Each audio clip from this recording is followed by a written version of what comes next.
नमो नारायण। ओम नमो भगवते वासुदेवाय। सभी का स्वागत है कृष्णा डिवोशन चैनल पर, भक्ति के चैनल पर, आपके अपने चैनल पर। और कृष्णा डिवोशन चैनल आज के वीडियो में आपके लिए लेकर आया है आमल की एकादशी व्रत की कथा। जी हाँ, आमल की एकादशी या रंग भरने एकादशी, जो कि फागुन मास के शुक्ल पक्ष की एकादशी तिथि को कहा जाता है। इस दिन रंग पंचमी का पर्व भी मनाया जाता है। आमल की एकादशी वाले दिन भगवान विष्णु और माँ लक्ष्मी जी की पूजा का विधान तो है ही, और साथ में आंवले के वृक्ष का भी पूजन किया जाता है।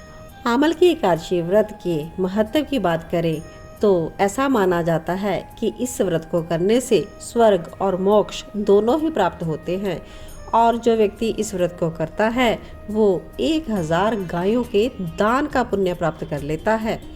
तो उतना ही पुण्य आप इस आमल की एकादशी व्रत को प्राप्त करके कर सकते हैं। यह व्रत फागुन शुक्ल एकादशी को रखा जाता है, और इस व्रत में आंवले के वृक्ष की विशेष पूजा होती है, और भगवान को आंवले का भोग ही लगाते हैं, और प्रसाद के रूप में आपको भी आंवले को ग्रहण करना है, और दान में भी आपको आंवला ही देना है। तो आइए जान लेते हैं आमल की एकादशी पर आंवले की पूजा का क्यों इतना अधिक महत्व है। तो आपने पुरानी कथा तो ज़रूर श्रवण की होगी कि भगवान विष्णु जी की नाभि से ब्रह्मा जी का उत्पत्ति हुई है। तो ब्रह्मदेव जब उत्पत्ति हुई तो वो अपने उद्देश्य को नहीं जानते थे। तब वो जानना चाहते थे कि उनका जन्म कैसे हुआ, जन्म का क्या कारण है। उनके मन में कई प्रकार के प्रश्न थे। तब उन्होंने उत्तर सोचना शुरू किया कि कहाँ से मांगूं। तो इसके लिए उन्होंने कठोर तपस्या शुरू की, और जब उन्होंने कई वर्षों तक तपस्या की तो भगवान विष्णु प्रसन्न हुए, और प्रसन्न होकर वो दर्शन देते हैं ब्रह्मा जी को। तो भगवान विष्णु को देखकर ब्रह्मा जी के अश्रु बहने लगे होंगे ही। हमारे जब हम पूजा करते हैं तो हमारी भी आंखों से आंसू बहने लगते हैं। हालांकि हम भक्ति में और भगवान को अनुभव किए हुए अश्रु बहाते हैं, लेकिन ब्रह्मा जी ने तो स्वयं देखे नारायण भगवान विष्णु जी को, तो उनके आंखों से अश्रु बहने लगे। तो ब्रह्मा देव जी के उन अश्रुओं से ही आंवले के पेड़ की उत्पत्ति हुई। भगवान विष्णु ने आंवले के पेड़ को देव पेड़ बताते हुए कहा कि इस वृक्ष में देवी देवताओं का वास होगा, और जो कोई भी मनुष्य आंवले के पेड़ के नीचे उनकी पूजा करेगा या व्रत रखेगा तो उसके समस्त पाप मिट जाएंगे, और वह मोक्ष को प्राप्त करके स्वर्ग का अधिकारी बनेगा। तब से हर वर्ष फागुन शुक्ल एकादशी को आमल की एकादशी व्रत रखा जाने लगा, और आंवले के पेड़ की पूजा भी होने लगी। तो ये जान लेते हैं आमल की एकादशी व्रत की पूजा विधि और आंवले के वृक्ष की पूजा विधि।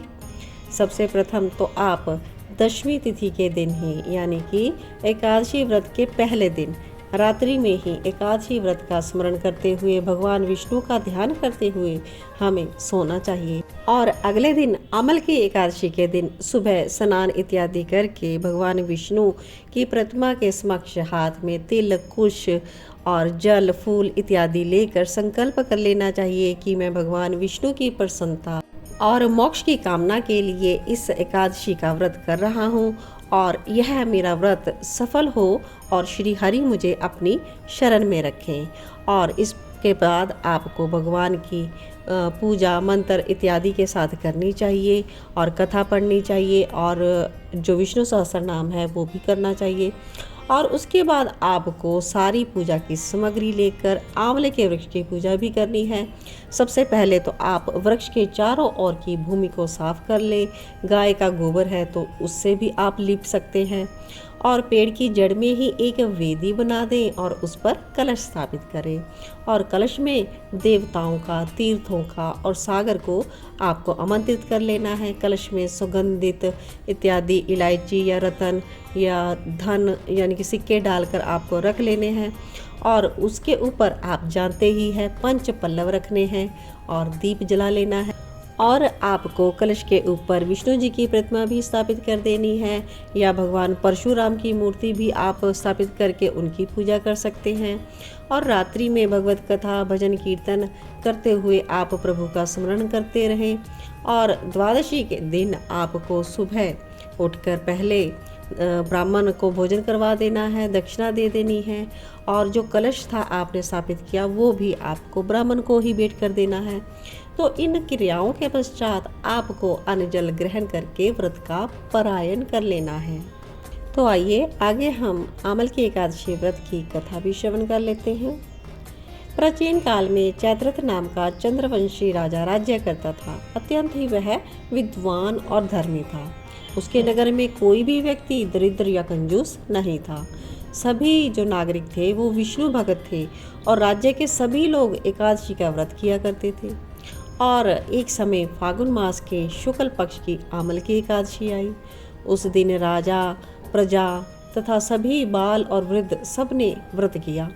राजा अपनी प्रजा के साथ मंदिर में जाकर पूर्ण कुंभ स्थापित करके धूप दीप नैवेद्य पंचरत्न और आंवले का पूजन करने लगे और स्तुति करने लगे।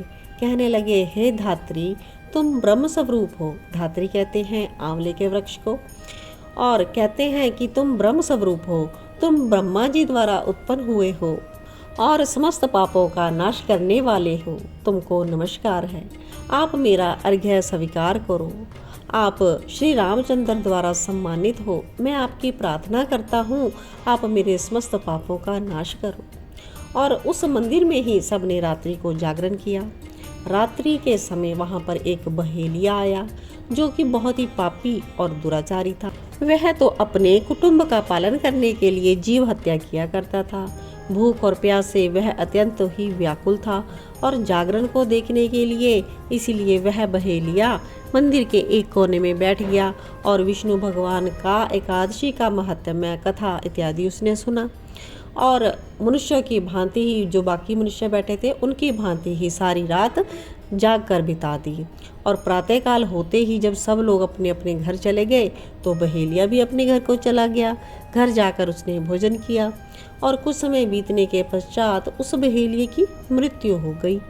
मगर उस आमल की एकादशी के व्रत तथा जागरण से उसने राजा विदुरथ के घर पर जन्म लिया और यहाँ पर उसका नाम वसुरथ रखा गया। युवा होने पर वह अपनी चतुरंगनी सेना के सहित धन धान्य से युक्त होकर 10,000 ग्रामों का पालन करने लगा। और वह तेज में सूर्य के समान, कांति में चंद्रमा के समान, वीरता में भगवान विष्णु के समान और क्षमा में पृथ्वी के समान था। वह अत्यंत ही धार्मिक, सत्यवादी, कर्मवीर और विष्णु भक्त बना। वह प्रजा का सम्मान भाव से पालन करता था। दान देना उसका नित्य का नियम था। और एक दिन वो राजा, अब तो राजा बन चुका है ना, वो बहेलिया पिछले जन्म में था, तो राजा शिकार खेलने के लिए गया। देवयोग से वह मार्ग भूल गया और दिशा का ज्ञान ना रहने के कारण वन में वृक्ष के नीचे ही सो गया। थोड़ी देर बाद उसी वन में मलेच्छ आ गए और राजा को अकेला देखकर मारो मारो शब्द कहकर राजा की ओर दौड़े। मलेच्छ कहने लगे कि इस दुष्ट राजा ने हमारे माता पिता पुत्र पौत्र आदि सबको मारा है और हमें देश से निकाल दिया है, इसको हमें अवश्य ही मारना चाहिए। ऐसा कहकर मलेच्छ जो सभी थे राजा की ओर दौड़ने लगे उसको मारने के लिए और अनेक प्रकार के अस्त्र शस्त्र भी फेंकने लगे। अब राजा के जब शरीर पर ये अस्त्र शस्त्र लगे लेकिन वो गिरते ही नष्ट हो जाते और उनका जो वार था वो कैसा लगता, राजा को पुष्प के समान प्रतीत होता था। और मलेच्छों के अस्त्र शस्त्र उल्टा उसी पर प्रहार करने लगे और इससे वो मलेच्छ सारे मूर्छित होकर गिरने लगे। उसी समय राजा के शरीर से एक दिव्य स्त्री उत्पन्न हुई। वह स्त्री अत्यंत सुंदर होते हुए भी उसकी भ्रुकुटी जो थी टेढ़ी थी और उसकी आंखों से लाल लाल अग्नि निकल रही थी।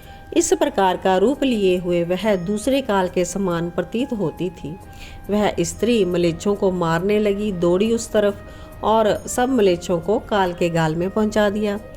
जब राजा सोकर उठा तो उसने मलेच्छों को मरा हुआ देखकर कहा कि इन शत्रुओं को किसने मारा, इस वन में मेरा कौन हितैषी रहता है। ऐसा विचार कर ही रहा था कि आकाशवाणी हुई कि राजा, इस संसार में विष्णु भगवान के अतिरिक्त कौन तेरी सहायता कर सकता है।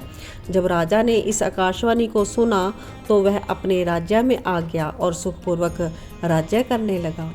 तो जो मनुष्य इस आमल की एकादशी का व्रत करते हैं और प्रत्येक कार्य में वह सफल हो जाते हैं और अंत में विष्णु लोक को जाते हैं। तो पुष्य नक्षत्र के दिन आने वाली यह एकादशी बहुत ही पुण्यदानी है और इसका व्रत करने वाले को जन्म जन्मांतर के सभी पाप नष्ट हो जाते हैं। तो ऐसी इस एकादशी व्रत कथा की महिमा है। तो आमल की एकादशी वाले दिन स्वयं भगवान विष्णु लक्ष्मी जी के साथ आंवले के वृक्ष पर निवास करते हैं। यही वजह है कि इस दिन आंवल के वृक्ष की पूजन परिक्रमा करने से लक्ष्मी नारायण प्रसन्न हो जाते हैं और साधक की धन दौलत में बढ़ोतरी होती है और समस्त पापों से मुक्ति भी मिल जाती है। तो आइए आगे जान लेते हैं आपको इस दिन किन मंत्रों का जप करते ही रहना है। ओम नमो नारायण, आप इस मंत्र का जप भी कर सकते हैं या आप सारा दिन श्रीमन नारायण नारायण हरि हरि इस मंत्र को भी जप सकते हैं। श्री कृष्ण गोविंद हरे मुरारे, हे नाथ नारायण वासुदेवा। या फिर आप जाप कर सकते हैं ओम नारायण विद्महे वासुदेवाय धीमहि तन्नो विष्णु प्रचोदयात्। और अगर आप इससे भी थोड़ा स्पष्ट मंत्र, क्लियर मंत्र, शॉर्ट मंत्र चाहते हैं तो ओम विष्णवे नमः, ओम विष्णवे नमः। और अगर ये सभी मंत्र आपको टफ लगे, वैसे तो टफ नहीं है, तो आप सिंपल ओम नमो भगवते वासुदेवाय इस मंत्र का आप सारा दिन जप करते ही रहें। तो आइए वीडियो के अंत में हम जान लेते हैं आमल की एकादशी के उपाय। इस दिन आप क्या क्या उपाय कर सकते हैं। एकादशी के दिन आंवला वृक्ष की आप 9 परिक्रमा करेंगे और आंवले का सेवन करें। इससे क्या होगा, आपको सौभाग्य मिलेगा और आपके स्वास्थ्य को भी वरदान मिलता है। आंवले का हमने सेवन चाहे आंवला चूर्ण के रूप में, आंवले के मुरब्बे के रूप में या किसी भी तरह से आप आंवले का सेवन कर सकते हैं। और सेकंड उपाय ये है कि इसी दिन भगवान परशुराम जी, विष्णु जी, शिव पार्वती जी की पूजन भी किया जाता है और माता पार्वती को श्रृंगार की सामग्री आप चढ़ाते हैं तो आपके सुहाग की उम्र बढ़ती है और जीवन में आपकी खुशहाली आती है। और थर्ड उपाय ये है कि इस दिन आप शिव पार्वती या विष्णु लक्ष्मी जी के आगे 9 बत्तियों का दीपक जलाते हैं तो अपार धन का आशीर्वाद आपको मिलता है। और नेक्स्ट उपाय है ऋण से मुक्ति, कर्ज से छुटकारे का और धन प्राप्ति के योग का। इस दिन आप पीपल के वृक्ष में यानी कि अश्वत्थ के वृक्ष में शक्कर युक्त जल अर्पित करें और शाम को पीपल की जड़ में घी का दिया जलाएं तो आपको कर्ज से, ऋण से मुक्ति मिलेगी और धन प्राप्ति के नए साधन और योग भी बनेंगे। आमल की एकादशी या रंग भरनी एकादशी होला अष्टक के दिनों में आती है। तो इस दिन का जो नेक्स्ट उपाय है वो ये है कि भगवान विष्णु या फिर आप शिव जी को गुलाल अर्पित करें।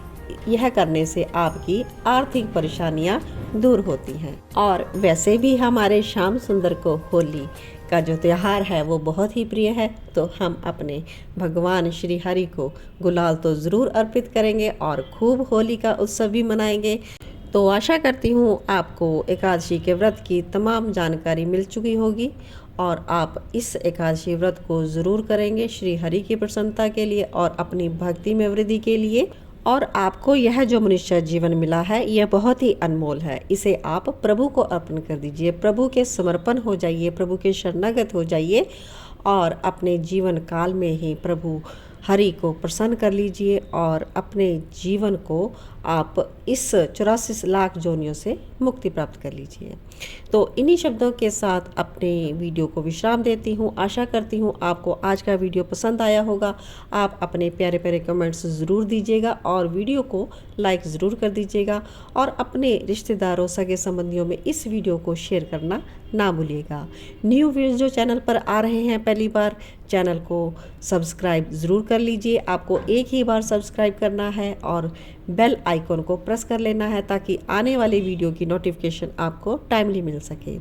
इन्हीं शब्दों के साथ आपके हृदय में विराजमान प्रभु को बहुत बहुत नमन करती हूँ, वंदन करती हूँ। आप सभी में भक्ति भाव उत्पन्न हो, ऐसी मेरी सबके लिए शुभकामनाएं, मंगल कामनाएं। ओम नमो भगवते वासुदेवाय।